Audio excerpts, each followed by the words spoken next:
Looking around, all he saw was water, debris, and dead bodies floating everywhere. The only significant landmarks were trees in the top 3 feet of the Mampura High School, a 3-story building.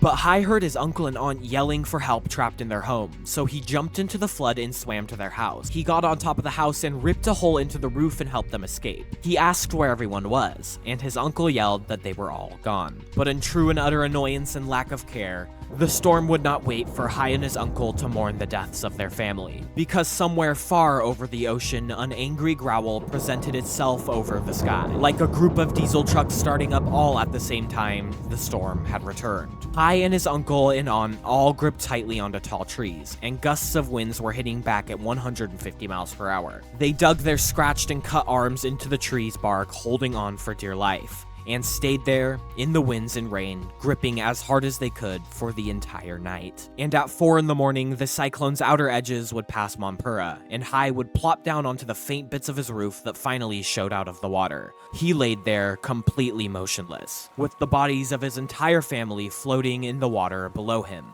Hai had survived, but he was exhausted, broken, and all he wanted to do was die.